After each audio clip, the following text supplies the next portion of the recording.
Hello and welcome to Jebro's guide for this engineer build today.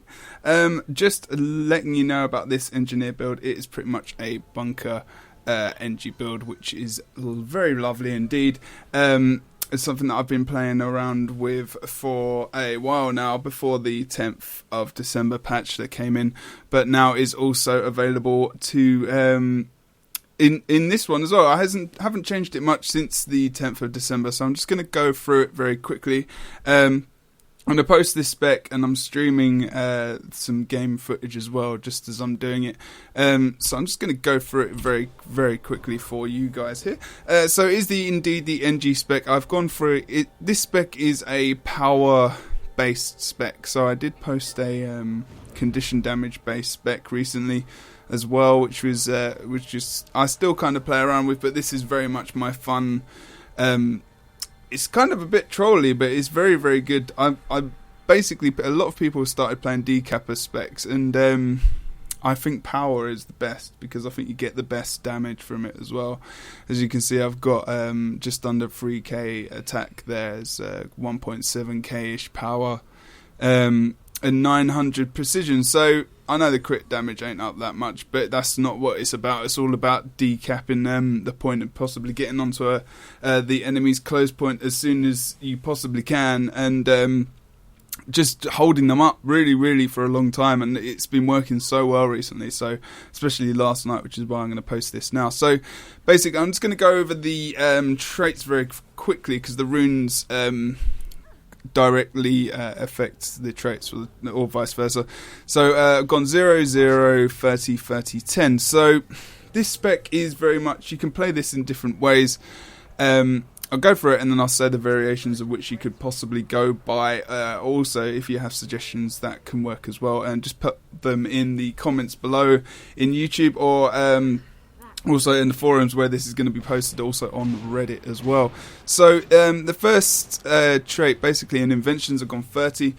So we've gone for Protective Shield, which gives you protection when you have been critically hit, with a cooldown of 20 seconds, which was good for the obvious. Obviously gaining protection on those crits that are on you. And stabilised armour, which is very, very good as well. Take less damage when you're stunned or knocked down. Very good for hammer longbow warriors, and also bunkers that are trying to basically bunker you down as well on the close point or on the mid.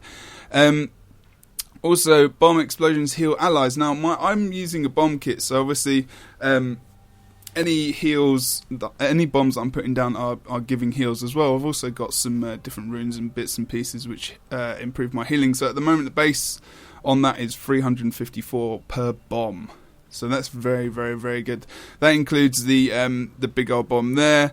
Also, all the bombs here as well. So every single bomb is inflicting healing.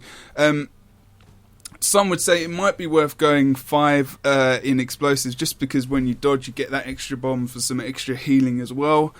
It's very, very. I've been tossing this up between tools and explosives. I have been playing with that 10 in explosive, and I did get rid of speedy kits. But you can do it either way. It's just really on your play style. But I like speedy kits just because you can get around the map a lot quicker and to where you're needed potentially. But that healing is very, very, very good.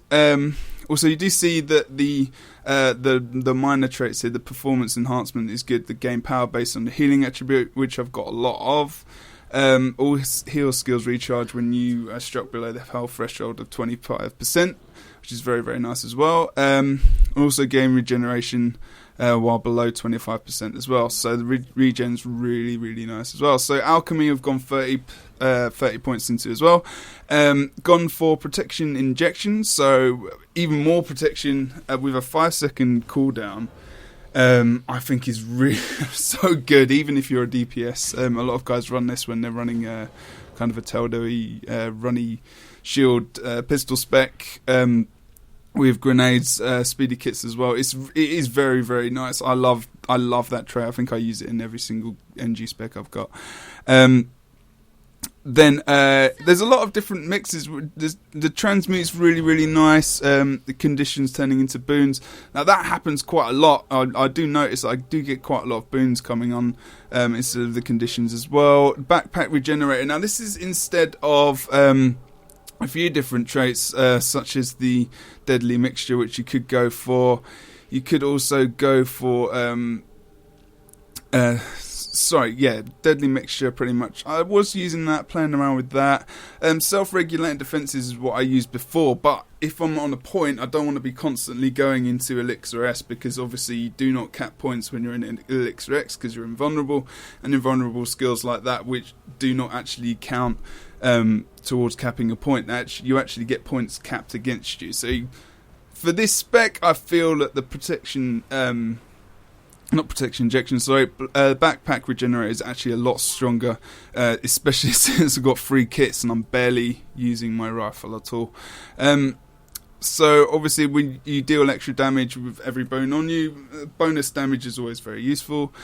It's only 1%, so it's not a massive amount of increase either. Also, automated response is massively... I don't know if I could call it overpowered, but the duration decreased is 100%. While you're below 25%, it feels like you're pretty much invincible.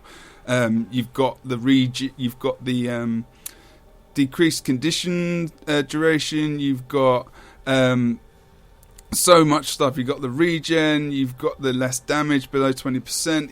You just seem to survive a lot more when you're below 25%, 20% health. And then of course going for these speedy kits. In tools on the 10 points there, and using your tool belt skills partially restores endurance, which obviously gives you more dodge and less chance of you getting killed. So even more resilience really when you're in the fight. I mean, I can hold against 2 people really damn well, so it is a very nice spec. I'm going to go through the runes now. So as you can see, I've gone for a full set of the Grove. Increasing my healing, and as you saw from the traits, protection duration is greatly increased in this spec, especially from the 2 and the 4-piece rune set here. So you did see that you get protective shield there from inventions, and you actually get protection injection there. So those that protection is increased even more. And the protection I'm getting from this spec overall is just epic. So I'm staying up pretty well against 2 to 3 guys, and then awaiting my teammates to come and help me in the end. Anyways, I'm not normally in trouble 1v1 unless I'm against the Spirit Ranger, and I've got fairly unlucky. So I do pretty well 1v1. I'm gonna quickly nip onto the. Just going to quickly go back off that because it's just bugged quickly. I've just gone for Sigil of Energy on the rifle just to give me that extra dodge. Don't normally switch around too much, but I try and keep my endurance up fairly high as well. Then going for Cleric's Amulet with Cleric's Jewel, so that healing, a shed load of healing power. I've got just under 1.4k. Obviously in the traits as well, you did see that the power stat is... my healing attribute, has been converted into power, which is 10% of that. So that actually gives me a bit more DPS as well. So my DPS is just under 3k there with the attack. My toughness is quite high of 1.8k.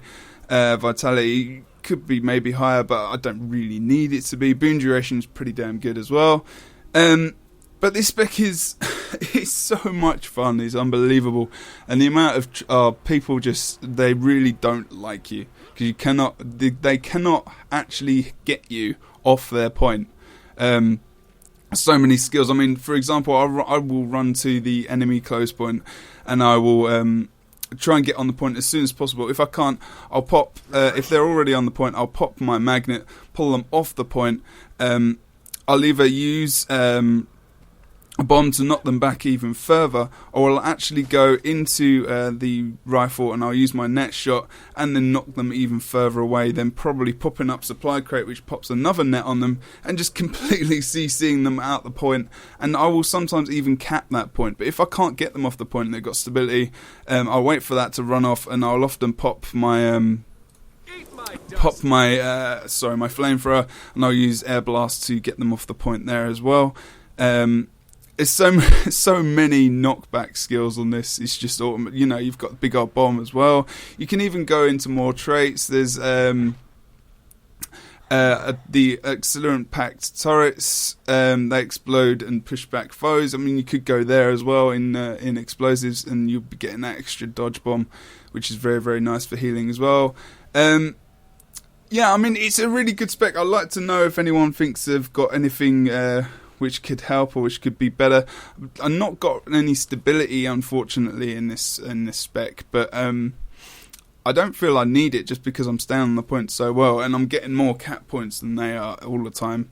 If they knock me off the point, I just get my toolkit out and I pull them off the point with magnet, and then CC them off the point and then get those cap points back anyway when I'm back on the catcher point. So, I mean, it's a great spec. I'm going to go and play now, but give it a bit of a bash and show you guys. But this spec video is actually going to end now, but if you're watching this on the stream, you will be seeing me play this, and I'll try and pop some extra video footage under this video in the comments as soon as I can on YouTube. But thank you guys. If you've got any suggestions, like I said, just let me know. And yeah, thanks for watching, and check out future specs. Check out my videos on YouTube. Check out my Twitch, which is www.twitch.tv/JebroUnity. I'll put the details in the comments. Also, check me out on Twitter @JebDan.